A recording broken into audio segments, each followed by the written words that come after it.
EA might have redeemed themselves. What's going on, boys? I'm Man Advantage, and welcome back to another NHL 24 video. There's a lot of changes in HUT. Without any further ado, let's get right on into it. EA may have actually done something right. Before we go over the new content, we have to go over what's new in the sets. Rather than tanking the market, EA actually brought some value back to the higher rated cards like the 83s, 84s, and 85s. For example, in the Power Up collectible sets, you also now see 83, 84, and 85 overalls. You can trade in 5 83s for 1 Power Up collectible, 5 84s for 2 Power Up collectibles, or 5 85s for 3 Power collectibles and a player's pack. When you're doing the math on these, I want you to think of 25,000 coins being the ceiling. For example, 583s right now are going for actually about 4,000 coins, which means you're getting a Power Up collectible for only 20k. Right now, 84s are going for about 10,000 coins, which would be 50,000 for 2 Power Up collectibles or 25,000. If you're looking to make Power Up collectibles right now, the 83s are the best bet, but just keep that 25,000 mark as what you're shooting for. And anything over that, I would avoid. They also changed the HUT headliner sets. So if we go to the sets here, we had the same ones as we had previously. However, if you look here, if you turn in 183 overall, you'll get 1 collectible.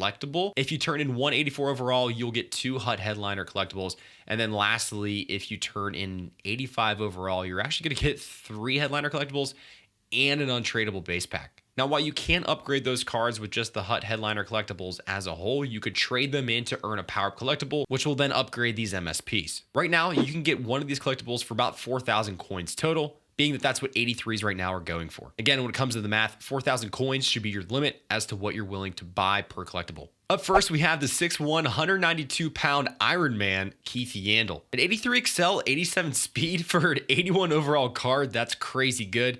Defensively, he's a little bit lackluster, but if you need a quick left-handed defenseman for a steal, Keith Yandle's not a bad buy. Next up, we have Danny Heatley. This card's actually unbelievable for an 82 overall, 6'4", 218 pounds, 88 XL, 86 agility, 91 speed. Are you kidding me? With all high shooting stats in the 80s and his amazing hands, I can't wait till Danny Heatley gets an MSP or a team builder sometime later this year. That is going to be one of the cards of the year. This is probably the best 82 overall right now on the market and an unbelievable card. Next up, we have the 6'2", 168 pounder. I didn't even realize he was that skinny. Ryan Miller. Again, an 83 overall goalie, pretty low aggression. It's worth a shot if you're a Ryan Miller fan. Otherwise, I'd probably just flip him for collectibles. Big Z returns, 6'9", 250 pounds, 83 XL, 85 speed with 85 checking and 87 defensive awareness. This card's pretty solid, especially with size. I've found a lot of success so far this year with the 83 overall base Hedman. This card is just as good, if not better, and is a couple inches taller. So I may pick up Chara, see what he's like. Next up, we have the 6'1", 195-pound New Jersey Devil, Patrick Elias, with sniper forward and silver close quarters, and his shot actually being pretty incredible. I think this card has one of the better shots. However, 85 acceleration, 86 speed. He's a little bit slower, and at 69 faceoffs, he's just a pure winger. All right, boys, now let's talk MSPs. This might be behind Robitaille and Connor McDavid, one of the best left-handed wingers in the game. I know I say wingers, you could put him at center, but man, I would definitely put him on the wing because he is going to fly. With playmaking forward and agile dangler boost, his agility is a 97. If you throw on silver wheels, he's going to be ripping down the boards at 91 acceleration, 91 speed. And oh, not to mention, if you're trying to hit him off the puck, he has gold unstoppable force. Incredible shot. Hand stats are mid-90s. To me, this card is a must-make right now. I was really hoping Fleury would be a Penguin, but he has been a Penguin in previous MSPs, so I can understand him being a Gold Knight here. 6'2", 185 pounds with silver post-to-post and gold butterfly effect. He does also have speed boost and defensive defenseman activated if you do need those for your team. He's actually one of the better goalies right now at an 86 overall, so I'd be curious to see how he does. But if I'm you, I'm chasing Kuzi first. Natalie Spooner's up next, 5'10", 181 pounds. She's actually one of the larger women in the game. With sniper forward and speed boost, she's at 88 speed and 89 acceleration. Not to mention, she has 2 of the best abilities in the game right now, silver unstoppable force and gold close quarters. Her shot power is a little low, but her abilities are amazing. And last but not least, we got a right-handed defenseman, Adam Fox, 5'11", 182 pounds with offensive defenseman and playmaking boost. He has two pretty good abilities, but a little bit more offensive focus for the elite edges, but he does have silver stick him up. With 92 acceleration, 91 speed, he's one of the quickest defensemen in the game, probably besides Makar. His shot's great, and defensively, he's pretty locked down, making him one of the best right-handed defensemen in the game currently. EA also released 4 new live moment cards, and 2 of these are unbelievable. Starting from the top, let's look at Austin Matthews, 6'3", 208 pounds with sniping forward and shooting boost. His shot is unbelievable, 96 wrist shot accuracy with 87 speed, 87 acceleration. He also has silver snipe and gold unstoppable force. This is one of the best cards in the game right now. If you're looking for a Matthews card, this one is it. Next up, with his incredible play that he had the other night, Mikko Rantanen at 6'4", 215 pounds. With sniper forward, his shot is also incredible. One of the larger wingers in the game. 86 acceleration, 86 speed. He's going to be a bit slower, but he's going to be hard to take off the puck, especially with silver big rig. If you're someone who likes bigger players on your team, Mikko's one of the best options out there for you. Filip Gustavsson is the next goalie we have. An 83 overall, 6'2", 184 pounder. Again, if you're a Gustavsson fan or a Wild fan, by all means pick him up. Otherwise, he's probably going to the sets. And last but not least, we have Brock Besser from his Hattie the other night against the Oilers. My goodness, he put it on him. At 6'1", 208 pounds with sniper forward, his shot's actually pretty decent. 87 acceleration, 87 speed. Again,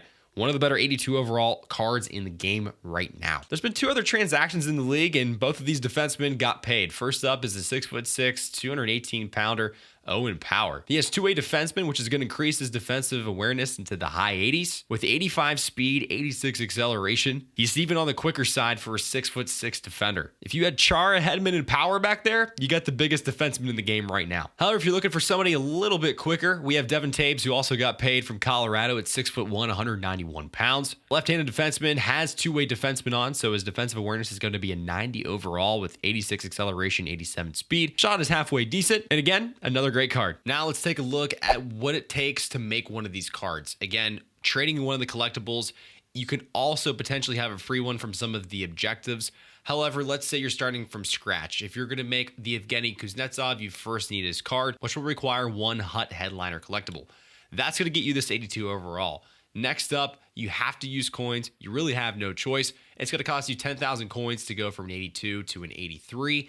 And then you have the choice here of either choosing 15,000 coins or one power-up collectible. If I were you, I would personally choose the power-up collectible because whenever you refund that, you will get that back. So far in the hole, we're at 10,000 coins and one power-up collectible. Next, we want to get him to an 85 overall. That's either going to cost you 25,000 coins or one power-up collectible. But again, this one is a no-brainer for 2 reasons. First, you don't want to have to spend the coins if you don't need to. And secondly, again, if you refund this card, you're going to get a full one power-up collectible back. Lastly, you have the option to either choose 50,000 coins or 2 power-up collectibles with the new sets and the cost of power-up collectibles. If I'm you, I'm choosing the 2 power-up collectibles all day, every day. So all in all, it's really only going to cost you one collectible to make the card, which you may have already had before, or that's going to cost you 4,000 coins, 10,000 coins to get him to an 83. So let's just say that's 14,000 coins. 2 power collectibles that you could trade in and get back later, which is really just a temporary hold in this card. And then lastly, 2 more power collectibles. So 4 power collectibles and call it 14,000 coins. And you have one of the best left-handed wingers in the game. That's it for me on this one, guys. Thank you so much for watching. I hope you enjoyed the video. If you love NHL 24 content, make sure you go ahead and click like. And if you're not sick of hearing me by now, make sure you go ahead and click subscribe. Again, I'm Man Advantage, and I'll see you boys next time.